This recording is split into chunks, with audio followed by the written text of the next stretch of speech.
भीड़ से भरे शहर की गलियों में जहां हर कोई जल्दी में था, वहीं एक युवक धीमी चाल में चल रहा था। उसका नाम था निर्मल।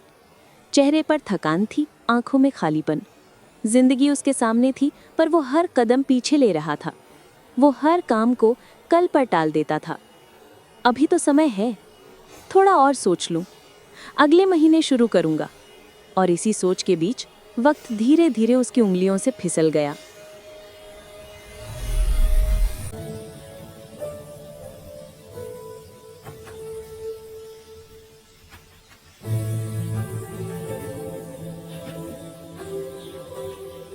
एक दिन जब सब कुछ हाथ से निकल गया, नौकरी, रिश्ते, सपने, तो निर्मल अकेला रह गया।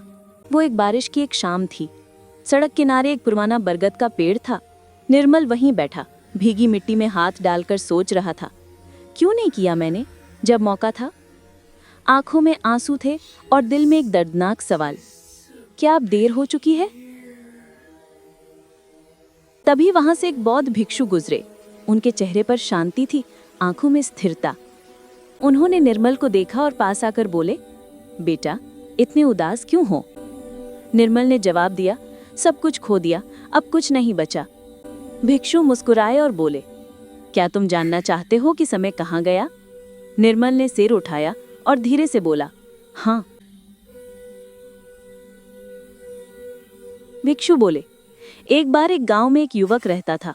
वो रोज सोचता, कभी ना कभी मैं एक पेड़ लगाऊंगा। वो चाहता था कि उस पेड़ की छांव में सबको शांति मिले। लेकिन हर दिन वो कहता, अभी नहीं, कल। और यूं ही कल से कल करते करते साल बीत गए। जब तक उसे होश आया, वो बूढ़ा हो चुका था। हाथ कांपते थे, आंखों में पछतावा था।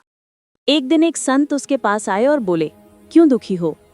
वो बूढ़ा बोला, काश मैंने वो पेड़ तब लगाया होता जब समय था। संत मुस्कुराए और बोले, पेड़ लगाने का सबसे अच्छा समय था 20 साल पहले, और दूसरा सबसे अच्छा समय है आज।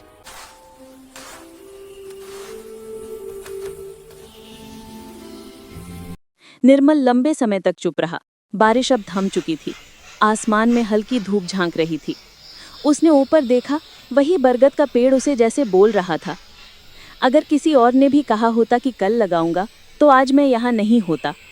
उसकी आंखों में चमक लौट आई। उसने गहरी सांस ली और कहा, अब से कोई कल नहीं, सिर्फ आज। अगले ही दिन से निर्मल बदलना शुरू कर दिया। वो सुबह जल्दी उठने लगा, छोटे छोटे काम पूरे करने लगा। वो अब बहाने नहीं, कदम उठा रहा था। धीरे धीरे चीजें बदलने लगी। उसका आत्मविश्वास लौट आया। वो वही काम करने लगा जिसे वो सालों से टाल रहा था, अपना खुद का स्कूल खोलना।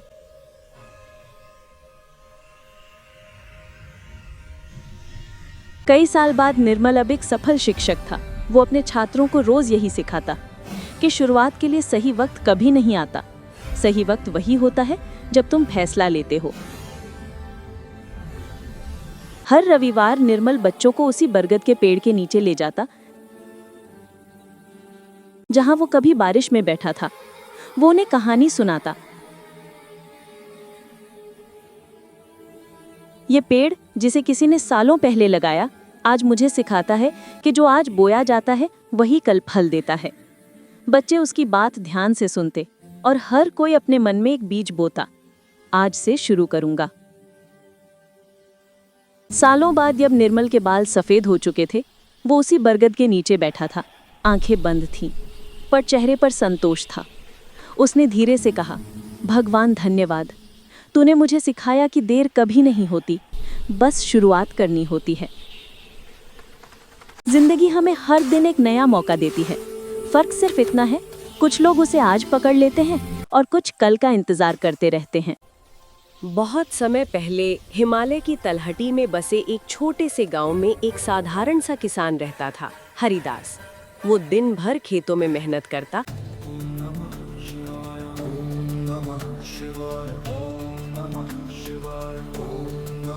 और शाम को मंदिर की सीढ़ियों पर बैठकर भगवान शिव का भजन गाता था। उसका जीवन सरल था, पर मन में एक बात हमेशा खटकती थी, भगवान सबकी सुनते हैं, पर मेरी क्यों नहीं। वो सालों से एक ही बात मांग रहा था कि सूखी जमीन पर बारिश हो जाए, खेत हरे हो सकें। पर हर साल आसमान सूना ही रहता। हरिदास थक चुका था। उसने मंदिर के पुजारी से कहा। पंडित जी, लगता है भगवान मुझसे रूठ गए हैं। पंडित मुस्कुराए और बोले, बेटा, भगवान किसी से रूठते नहीं।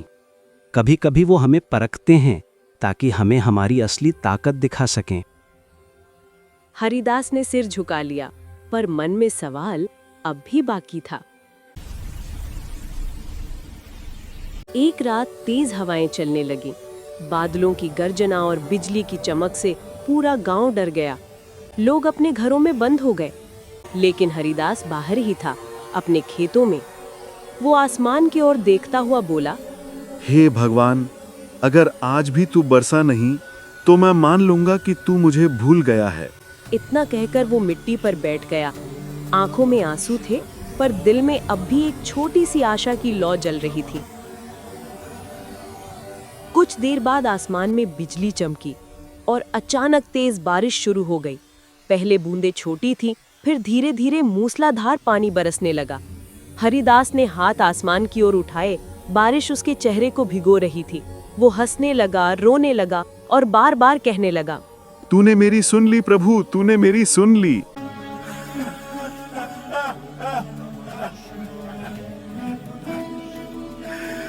उसके खेत में पानी भर गया और अगले ही महीने उसकी फसल लहराने लगी। हरिदास भाग्यशाली है, भगवान ने उस पर कृपा की। पर हरिदास बोला, नहीं, ये भगवान की नहीं, विश्वास की कृपा है। जब सब छोड़ देते हैं, तब भी अगर कोई मन से पुकारे तो भगवान को उतरना ही पड़ता है।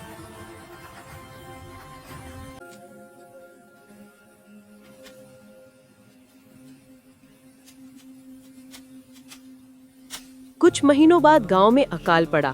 बारिश फिर रुक गई, तालाब सूख गए, खेत बंजर होने लगे। लोग मायूस हो गए, पर हरिदास रोज मंदिर आता, दीपक जलाता और भजन गाता। कई लोगों ने उसका मजाक उड़ाया। अब भी तो विश्वास रखता है? क्या तेरा भगवान फिर से बरसाएगा? हरिदास मुस्कुराया और बोला, अगर दीपक बुझ भी जाए तो बाती तो फिर से जल सकती है। बस एक बार हवा सही दिशा में बहनी चाहिए। कुछ हफ्तों बाद एक सुबह आसमान में हल्की बदली छाई। फिर धीरे धीरे बादल गहराए।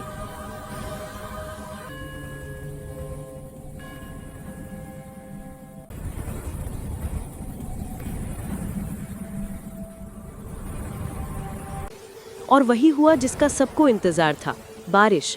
गांव वाले मंदिर की ओर दौड़े।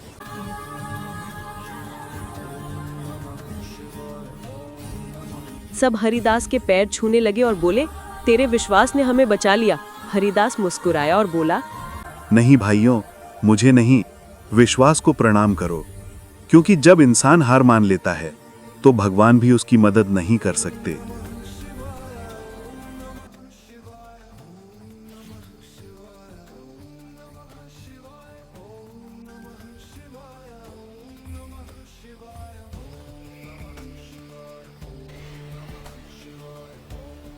वर्षों बाद जब हरिदास बहुत बूढ़ा हो गया तो एक दिन वो मंदिर के सामने बैठा था।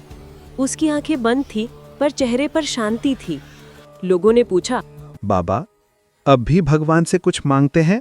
हरिदास ने धीमे से कहा, नहीं बेटा, अब मांगना छोड़ दिया है।